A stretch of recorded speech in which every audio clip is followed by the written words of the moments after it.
دین ہمیشہ معصوم بتاتا ہے. معصوم کے علاوہ دین پوچھیں گے تو دین میں غلطی ہو جائے گی، غلطی ہو جائے گی تو دین غلط ہو جائے گا. جب دین غلط ہو جائے گا تو پھر نماز، روزہ، زکوٰۃ، عبادات ساری کی ساری غلط ہو جائے گی.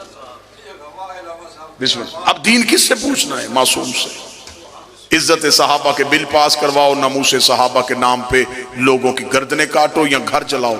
کوئی مولوی میری آنکھوں میں آنکھیں ڈال کے بتائے صحابہ کی عزت ہے، اطاعت نہیں ہے. عزت ہے، اطاعت نہیں.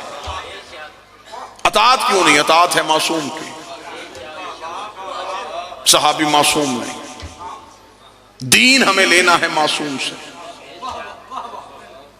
ہمیں جانا پڑے گا معصوم کے دروازے پہ، کیونکہ غیر معصوم کی بات میں غلطی ہو سکتی ہے، معصوم کی بات میں غلطی نہیں ہو سکتی.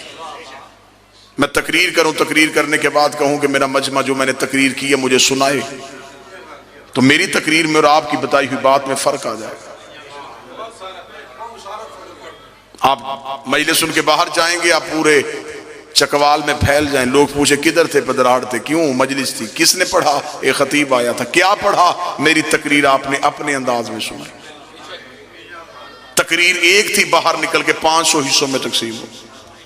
قصور میرا نہیں، جتنے راوی بدلتے گئے.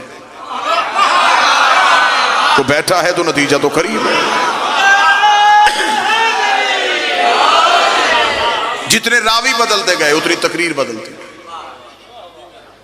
کسی نے کہا مجھے 24 نومبر کی آصف علوی کی پدرہاڑ میں کی ہوئی مکمل تقریر چاہیے. اس سارے مجمع میں سے ایک ایک بندے کے گھر جائے، کہیں سے پوری تقریر نہیں ملے گی. ایسا ہے یہ؟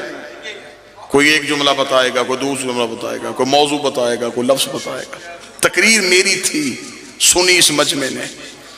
5 منٹ بعد یہ مجمع بھول گیا. 2019 جدید ترین دور، سائنس بالکل ترقیوں کے عروج پہ، انسان دنیا ہتھیلی پہ لے کے پھر رہا ہے. اتنی ترقیوں کے باوجود میری 40 منٹ کی تقریر اتنے پڑھے لکھے بندے فوراً بھول گئے. نبی کی 23 سال کی تبلیغ چند دن پہلے بدھ چھوڑنے والے بندوں کو یاد کیسے ہو سکتا؟ بسم اللہ.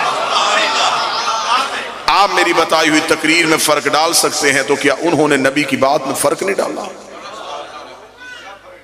آپ میری تقریر میں فرق ڈالیں گے تو کوئی مسئلہ نہیں بنے گا، لیکن جب انہوں نے نبی کی بات میں فرق ڈالا تو اس فرق نے فرقہ بنا دیا.